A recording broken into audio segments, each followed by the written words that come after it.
Hi guys, gonna just do a quick video. So obviously we're still trying to decide whether or not I want to go to Bristol, the Hippodrome Theatre, I think it's called, to see Priscilla Presley on Saturday the 4th of October at 7:30. I have my ticket. It was about £70. Even when I bought it, I was only 50-50 if I would ever go. Right now, I don't want to go. Everyone wants me to go. Donna Presley wants me to go. Karen wants me to go. Loads of you guys have said that I should go. Even some YouTube channels have said I should go. I can't make up my mind. So quite a few of you, thank you to Team Elvis, have sent me this guy's video, JR, the King of London. I really like his channel. He's given us a shout out before. He's a good guy, very interesting, quite sort of, what's the word, extravagant gentleman. I like him. Definitely subscribe to him, JR, the King of London. And he goes to see Priscilla. He was going to call her out as well and ask some tough questions. He's definitely a bit of a defender. He has got a bit of defending in him. Let's watch his channel. Let's watch his video. We're going to start. We have to because it's YouTube. We don't want to get copyrighted. Let's just see what he has to say. Thanks to the people that sent it me as well. Here goes, guys. Hi, this is JR. Welcome back to the channel. Well, I'm here at the Prince Edward Theatre in London. So I don't really know that much about this gentleman. I do know he's got a very big channel. Let's have a look. Let's have a look. The subscribers, 111,000 subscribers. Come on, that's impressive. When you go through his channel, guys, he takes it very, very seriously. That he's an Elvis. He loves Elvis, and I've gone through quite a few of his videos, and I like his channel. So let me just quickly click on it, give you a feel for him. See, he dresses up, very smart. He really does look the part, yeah? Look at this, My Showdown with Priscilla, which is, I think, the one we're going to watch. The King in Vegas. He's got, oh yeah, he did a thing at Elvis Evolution. I remember watching that. And it's all pretty impressive stuff, guys. All right, he's got a second channel. I've just seen that. JR, the King of London, channel 2. I wonder why that is. There's obviously a reason. Fair play to him. At the forthcoming Priscilla Presley show in London, should I defy security and try to film? Well, he did, and let's see what he managed to get. So let's have a look. Is it one of his more recent ones? Okay, here goes, guys. And it's for the launch of Priscilla Presley's new book. This is the first book she's written since 1985, Elvis and Me. And it comes just a few short years after Lisa Marie's book. And I suspect that Priscilla is releasing this book now as Damage Control because Lisa Marie's book didn't paint her in a very good light at all. Well said. Of course, we know. I definitely believe that the book, the new book, Priscilla Presley's book, was a reaction to this. This book is a reaction. So let's go inside. He's in London, which reminds me, thank you so much to Nicola. Nicola managed to get some tickets for Elvis Evolution. I can't go, but I still want to publicly thank Nicola. Thank you so much. She said she's going to reach out, I think, to Emma at Just a Girl Who Loves Elvis, and see if she wants it. So, Nicola, you are just very lovely. Thank you so much. So, London, I love London. I do. I have been many, many times to London. My family actually first came to London in the 60s before we moved to my hometown, Weston-super-Mare, which is in southwest UK, near Bristol. Okay, so we've got a bit of history in London, and I do have a couple of relatives in London in New Cross. Okay, guys, here goes. And see what she has got to say for herself.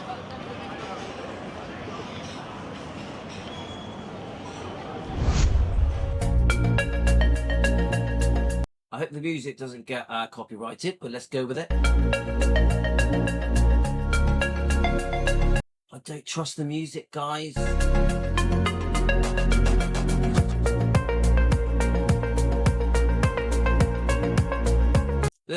All the Priscilla fans are queuing up.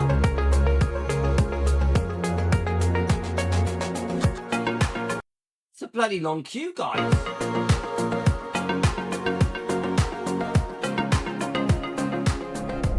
My God, it's like they're queuing up for Elvis. I keep saying this. Priscilla gets treated as if she is Elvis everywhere she goes. I'm never going to understand it. Even with all the bad publicity, they're still queuing around the corner for her. So he's obviously got inside the theatre.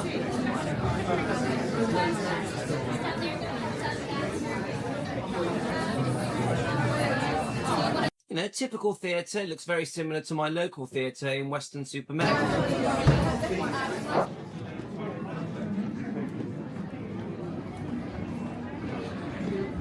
So remember, he's not allowed to be filming, so he's being a bit naughty. You're being a bit naughty, mate. Because they're running late, they won't give you it now.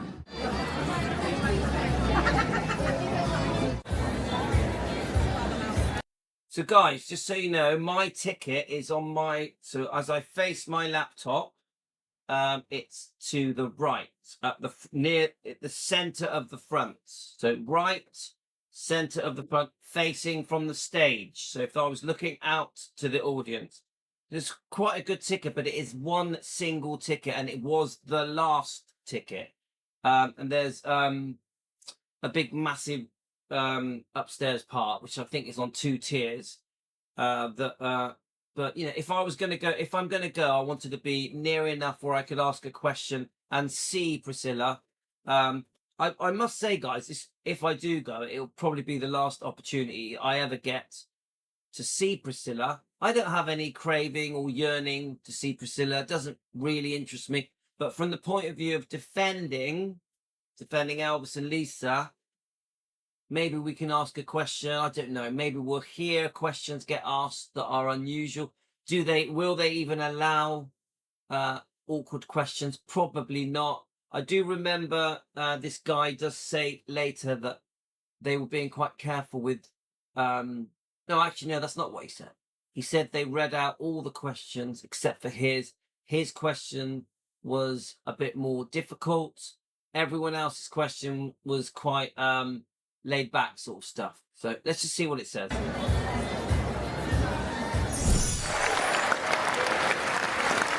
So I don't know who this lady is, but let's keep going.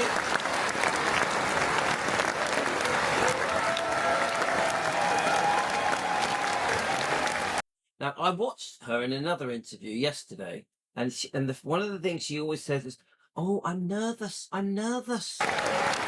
Let's see if she says it here.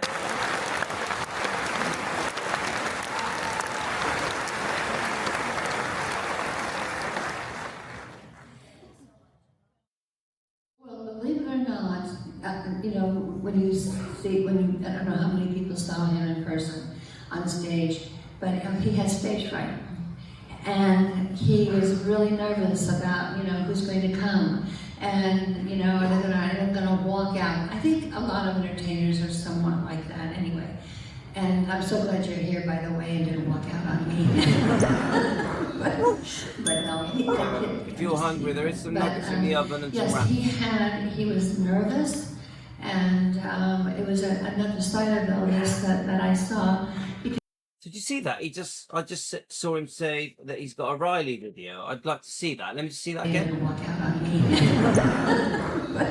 Oh, look at that. So he's obviously gone and he was there when Riley was there in London. I'd like to watch that. I might have already watched it. Let's keep going. But no, I'm just kidding. But yes, he was nervous, and it was another side of Elvis that I saw, because he was so proud, and he was, he's a real leader, but he hadn't appeared in so long, and he was older, and he was so concerned if he would even have people come to the show, and it was like, for me, just to watch him go, or have these nerves, and I mean, my hearing isn't very good. Can you make it out, guys? And not confident with himself was a whole new lesson for me on what they call stage fright. Yeah. And that's really what he had.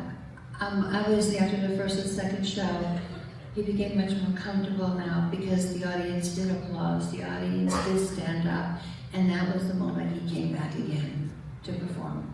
And you refer to him a lot as the searcher, and talk about how much philosophy he read to you, and generally loved to read philosophy and to be searching for answers to all sorts of. It's funny because they'll start talking about the spiritual side of Elvis, the philosophy, and him reading. She hated it. She hated it. She said it more than once. She didn't like it, the fact he was into all those books. Wasn't she even involved when they burnt all the books as well? Wasn't she part of the reason that happened? Questions? Yes, if you'd go, no one's going to his room, by the way, that's a no-no. But he had piles of books next to the bedside. And there was a book called The Searcher.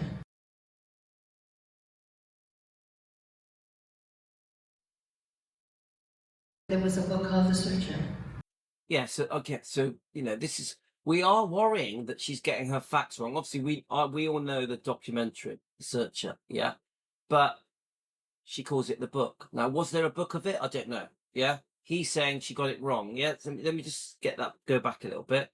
I think Priscilla may have made a mistake here. I've never heard of Elvis reading a spiritual book called The Searcher. All of us deep fans know about the book, The Impersonal Life, The Prophet, the Autobiography of Yogi, and others.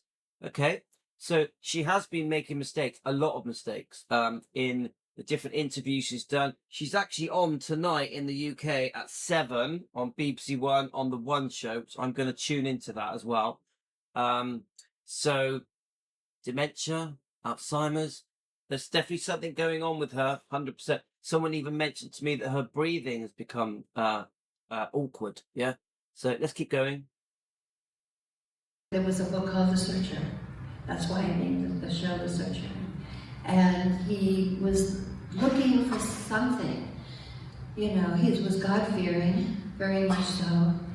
And he would look for so much leadership in his books. And at that time in my life, I was not interested at all. I mean, he'd read the books and he'd read, Well, at least she admits it. Read things to me, and I'm trying very hard to understand it. It was a little deep for me. I was like 18, a little bit deep. I'd rather talk about something else. Didn't she just say she was 18? Is that correct? Was she 18 when he was reading all his books? I'm sure she was older. Now, I'd have to look it up. What? It was obviously when Elvis met Larry Geller. Should we ask ChatGPT? Yeah. Come on, we're learning together, guys. When did Elvis meet Larry Geller? Does anyone know? It was in the 60s, wasn't it? Could have been. It could have been 63. I don't know. Here we go. Elvis Presley met Larry Geller in 1964, April. Yeah. So, Larry was a celebrity hairstylist in Hollywood who had worked with the stars like Steve McQueen, Peter Sellers. Elvis' personal hairdresser at the time. It used to be someone called Homer Gilland, introduced Geller to him.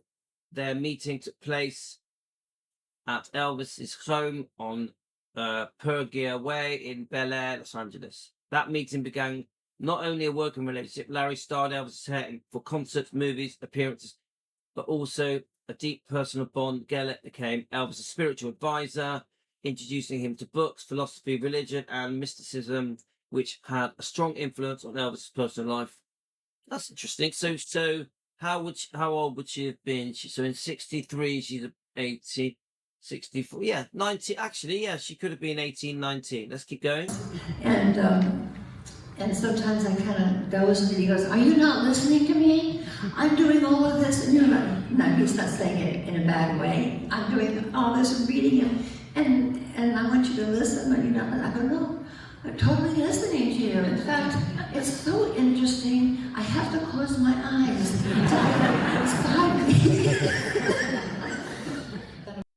So I know that it's funny. Look, I get it. Not everyone's into spiritual stuff. Yeah, I get it. I mean, I had a spiritual phase in my life 10 years ago. I still find that they're laughing at Elvis. They're laughing at him. She's laughing at Elvis. I don't really like it. Of course, when he started Vegas, he was gone a lot. It happened. Well, he was working. See, this is the big thing here. Priscilla marries Elvis Presley, a superstar. He goes away through the 60s to make movies, through the 70s to do his concerts. He's Elvis Presley. He needs to bring the money in. He has fans. He has hundreds of staff. He has massive overheads. So he had to go away to work. Without Elvis. When it hit me, we had a home So guys, if my wife turns up, I'm going to have to stop, okay? Let's just see what happens. in Palm Springs, and as well as we did in Beverly Hills. And he was in Vegas, and I told his cousin, who was and is still my best friend, I said, oh, I haven't been to get the mail since he was in Vegas. I better go check it out. So we drove up. I checked out the house, making sure it was okay. And the cleaners had cleaned everything because he was coming back in the following 2 weeks.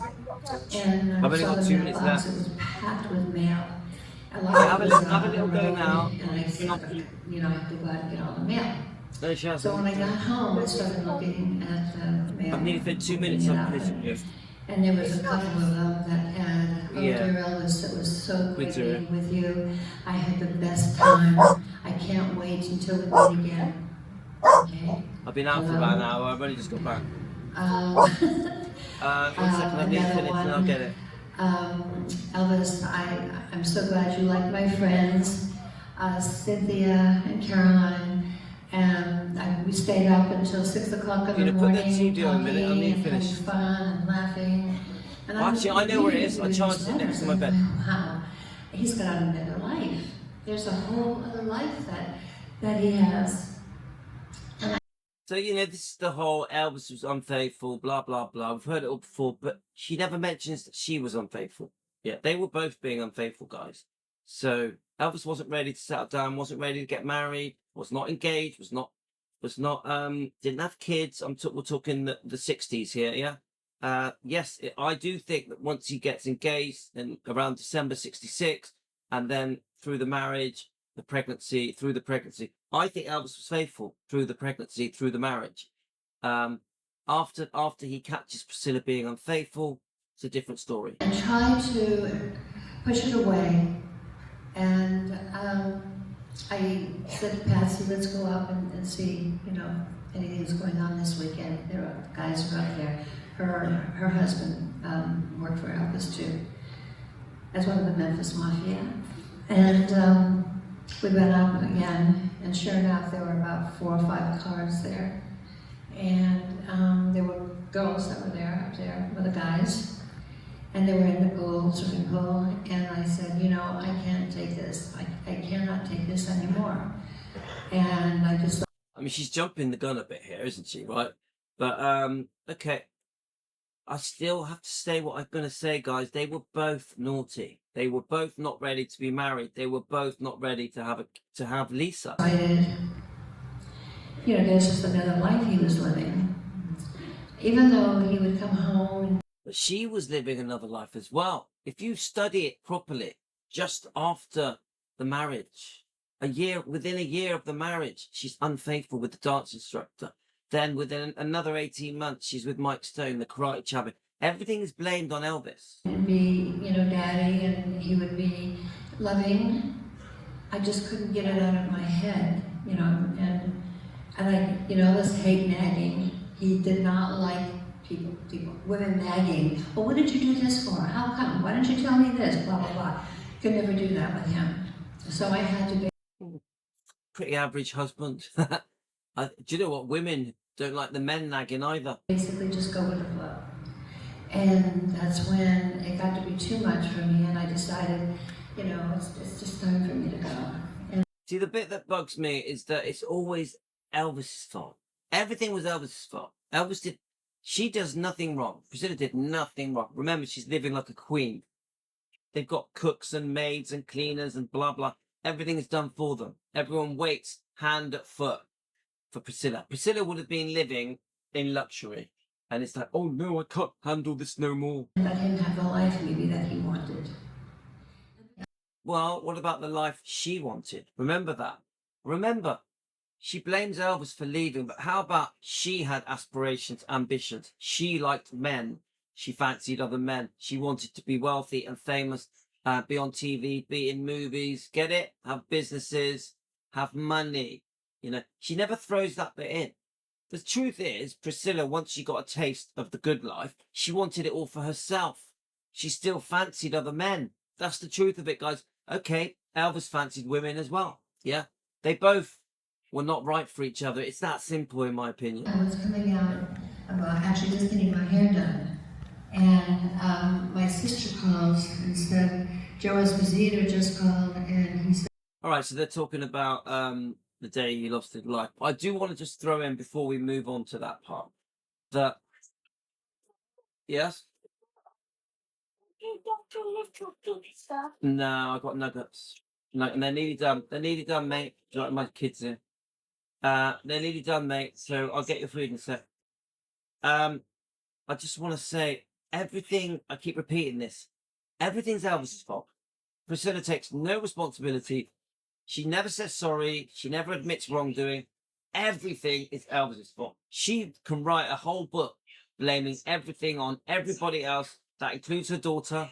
That includes Michael Jackson and other people. Nothing is Priscilla's fault. he needs to talk to you right away.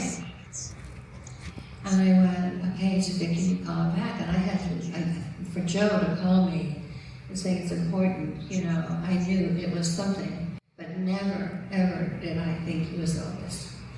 And I sped to the house, quickly called Joe. I said, Joe, what's going on? Well, do you know what? She says never. There's no way I thought it was Elvis, but come on, guys. She used to pick up and drop off Lisa. She used to speak to Elvis on the phone. He was clearly unwell. You know, he had put on weight. He was bloated. So to say that she had no indication of that Elvis was unwell, I don't know if that's true. Hang on 1 second. And then the other thing was to remember she placed a debt. Mum's got it. She placed a debt on Graceland when Elvis was very sick in April of 1977. This is how much she cared. She threatened, you know, this debt, this lien that was placed on Graceland. Come on, could you imagine how that affected Vernon and Elvis? Yeah. So did she even care about how he felt? I question if she did. She said, oh, we were better apart. We were getting on really well. I just don't think so. She was hammering him for more money for the second, maybe third divorce. Clambering for more money. In 1977, she was still grabbing for more money, even though Elvis was still going through a bad patch with this book being released as well. The betrayal of Dave Hebler and the Memphis Mafia guys, Red West, Sonny West. So she speaks about how devastated she was when he passed, but come on, guys, she's been probably with another man. She was with another man, wasn't she? She'd left him 4 years before he died. She was unfaithful twice then. She had ripped him off. She had hammered him for some horrible divorce settlements. Really cruel, greedy divorce settlement. She'd done some serious damage, yeah. So she'll try and play the grieving widow. She was never his widow. She even acts as if she was still married to him when he died. They weren't, guys. I don't think they were even close. I don't think they were even hardly talking. That's just my opinion. Trying to reach me, and he told me, you know, that Elvis wasn't well at all, and that that he passed, and I literally couldn't digest this. This couldn't be real. And I said, Joe, you know, let's just gonna kid around. And he said, you know, you might want to get here right away. And so, of course, arrangements were made. She sent a plane for me, a private plane. And in the meantime, as I'm going through this and dazed, I could not get it in my head, you know, that we had lost Elvis. And I had just talked to him a couple of days before. I just talked to him. I wonder what that conversation was. Were they arguing? Were they arguing about Lisa? Was it about money? Was it about the debts placed on Graceland? Was the divorce stuff still happening? Were the lawyers demanding more money? Was she demanding her next installment of money that he owed her because Elvis was paying her in installments? He was giving her spousal payment. Who knows what that last conversation was? And it sounded fine. And then to hear this news, it was literally, like all of us, I'm sure, have lost a loved one. And it's devastating. It is truly devastating. And she talks about it as if she was still with him, still married to him. I know I sound a bit cold, guys, when it concerns Priscilla and her grieving for Elvis, but come on, I'm not falling for it. She divorced him years before he died and was multiply unfaithful to him. Yeah. So, and she was having a very full life away from Elvis with other men. So I'm not convinced, guys. Then you start thinking, my God, you know, I'll never see him again. What about Lisa? How do I tell Lisa? And it's funny, I think our children take things in and what they do. Like I said, when she was outside at Bristol, she was riding her bike with her friend. And knowing that her dad had passed, it didn't really register with her. I mean, the bit I saw, she was on the go-karts, but I'd have to double check that. Halfway through this show, there was an intermission. At this point, a QR code appeared on the big screen, and if we scanned it, we could submit questions to Priscilla through our phones. I knew this was probably the only chance I would ever get to ask her a deep and meaningful question. So obviously, this is what is going to happen to me. If I go on Saturday at 7:30 in Bristol at the Hippodrome, this is what's going to happen. Yeah. So I will be able to QR code it and submit a question about Elvis. So I submitted my question about Elvis's lifelong spiritual journey and his quest for the eternal answers. However, the host, Hannah McGuinness, did not read out. So Hannah McGuinness is the host. Does that Hannah go with her to the different theatres, or was that just for the London event? My question. In fact, she read out every other question apart from mine. So instead of us getting a deep understanding into Elvis's soul, we instead got questions about the TV show Dallas and how does Priscilla keep fit. Great job, Hannah McGuinness. At this event, we didn't really learn anything new, and it should be noted that Priscilla did not comment on Lisa Marie's book or the allegations in a recent lawsuit that she stopped our beloved Lisa Marie's life support.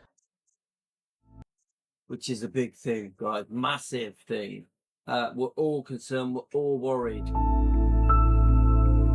Okay, guys, I've got to go. Got to cook some dinner for the kids. A brilliant little show, mine. Thank you very much to JR, King of London. Please subscribe to him. Fantastic. King of London. Brilliant. Brilliant. Hello today. Right, I'm definitely not going to play any music. So, okay, guys, I've got to go. I'll try and come back in the morning. Thanks for joining me. Thanks to Team Elvis, defenders of Elvis around the world. We unite to defend. And am I going to go? Don't know. Haven't made up my mind. Probably not. It's this Saturday. So what do you think, guys? Leave it in the comments. Take care, guys. Love you all.